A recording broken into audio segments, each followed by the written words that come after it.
Hello, this is Sierra and welcome to another video. Today we're doing the next couple of chapters of Hermitcraft Genesis.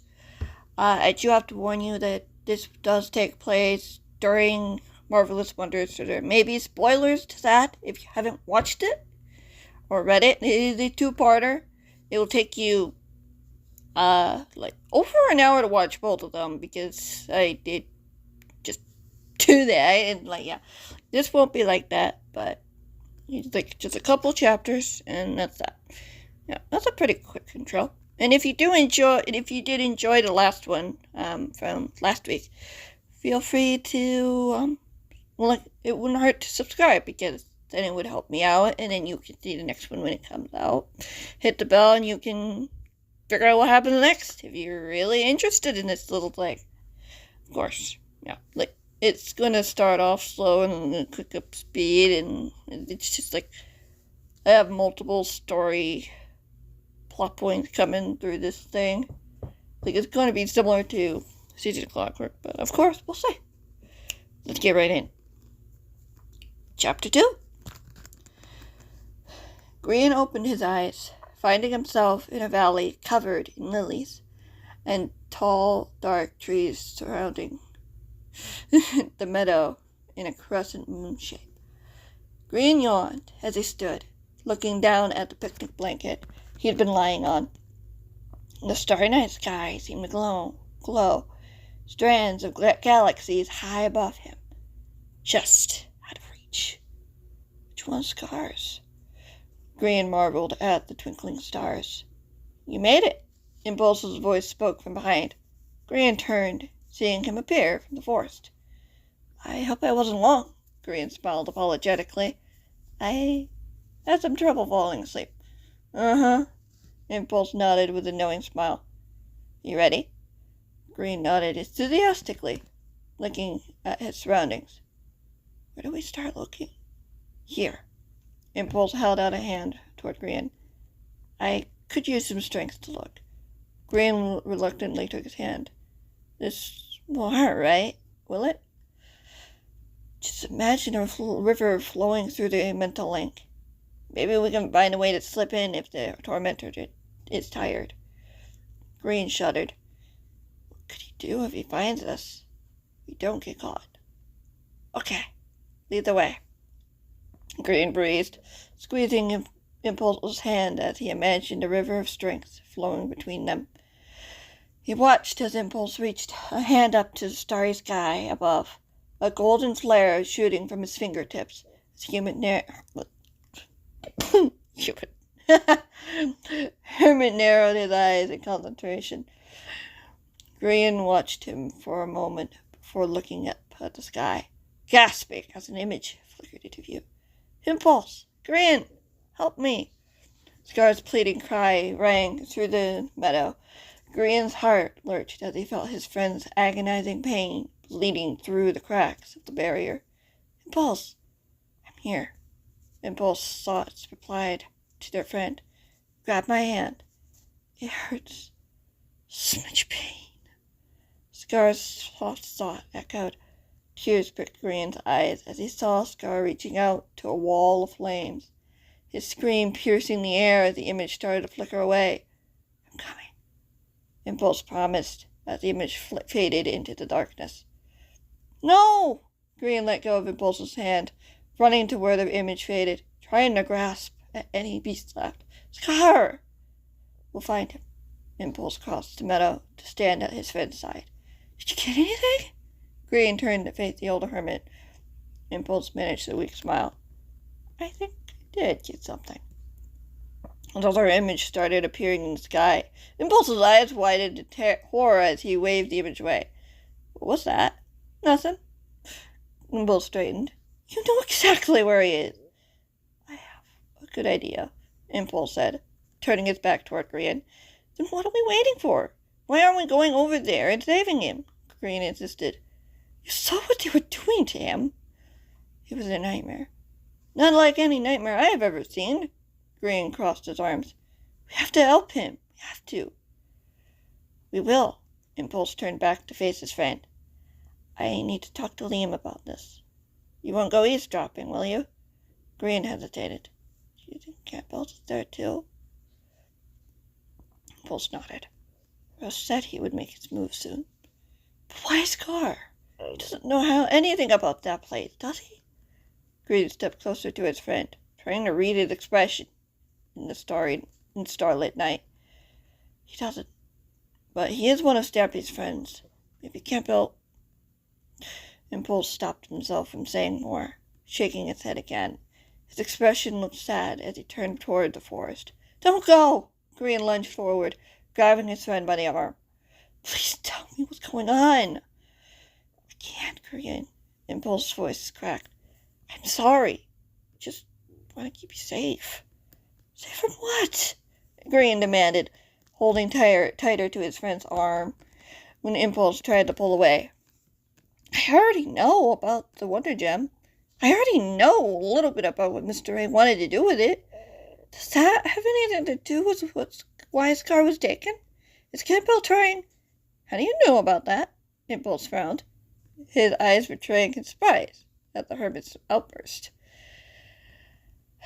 Scar told me, Grian said sheepishly, all determination leaving him as he looked at his feet. He overheard a little bit about what you and Liam were talking about before Clara caught him. Impulse sighed. Grian looked up to see a small smile on the hermit's face. I just don't want them to go after you thinking you knew something. Even if I didn't know, they still probably would have gone after me, Grian said quietly. Mr. A and Campbell believed I knew where my friends were. I didn't. Impulse's shoulders slumped as he nodded.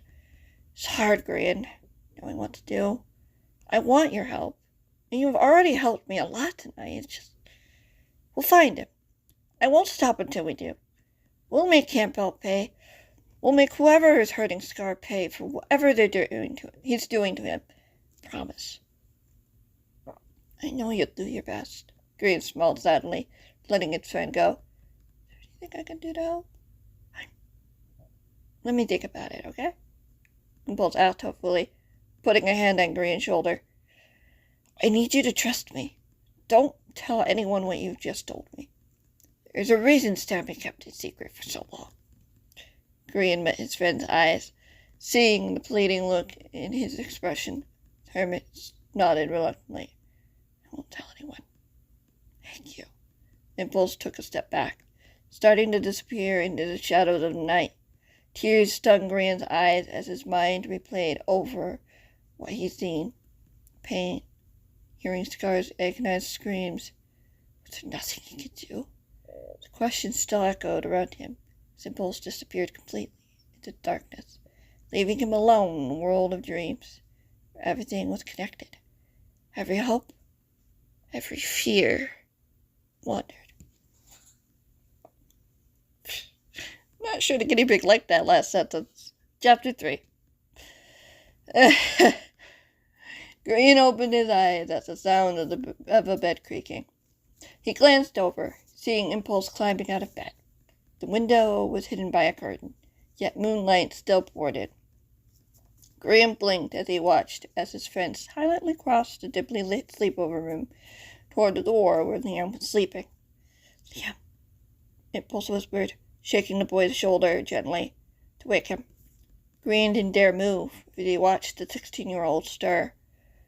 What is it? Is everything okay? Liam mumbled. He sat up in bed, rubbing the sleepers from his eyes. I think I know where Scar is, Impulse said. Campbell's made his move. Are you sure? I'm sure it's him. Grian and I were able to reach Scar briefly. Liam pushed back the covers of his bed, putting his feet on the hardwood floor. We should probably talk somewhere more private then. I agree, Impulse nodded, heading toward the door. I'm going to grab Clara to keep an eye on any potential eavesdroppers. Did Grian see something? Liam rose to his feet, looking over at Grian, where Grian was sleeping, as Grian held his breath, hoping the boy wouldn't get closer. Maybe he thought Grian was still asleep. It was probably too dim to It was probably too dim to tell anyway, right? He didn't see anything. Come on. We should let the others sleep. All right.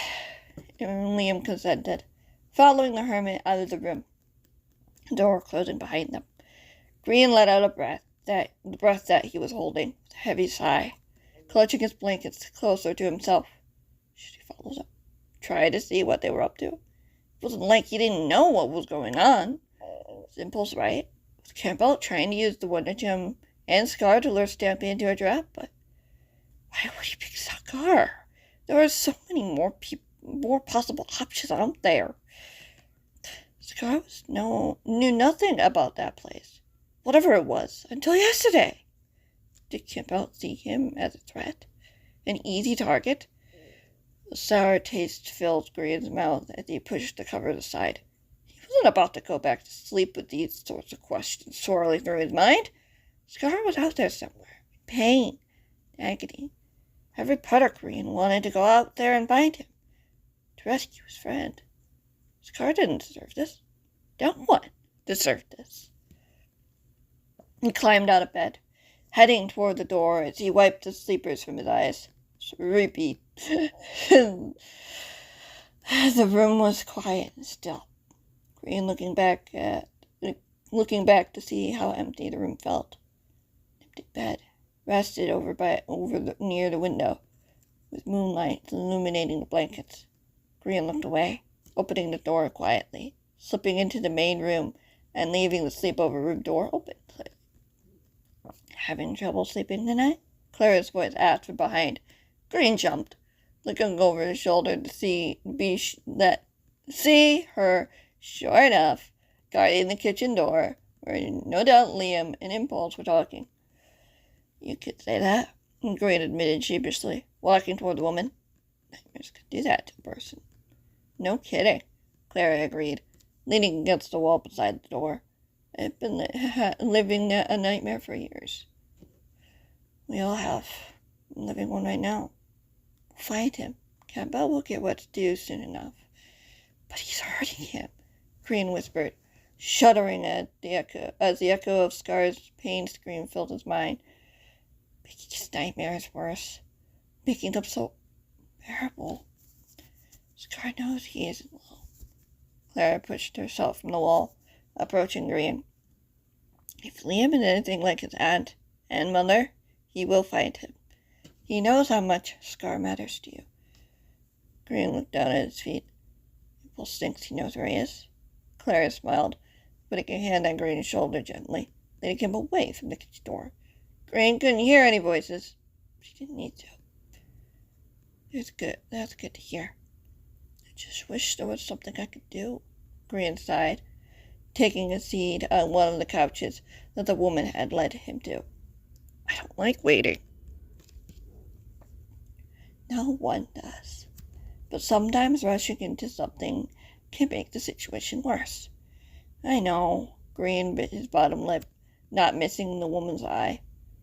Not meeting the woman's eye. I'm sorry about sneaking off before. We all have a lot to learn. She sat down beside the hermit, about each other, and how things work and don't work. I'm glad you were safe, but it would be better. I know. Kaden was on me about that, too. I tried to be better at it. I wanted to know what they were up to, and I thought something like that might work. Sometimes a little trust can go a long way. Maybe there is something you can do for Scar. Really? Grian looked up at her.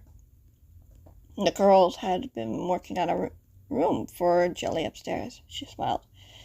Maybe you can give them some tips to help them out. Can I see it? Of course. She rose to her feet. She hesitated for a moment before Grian got to his feet as well.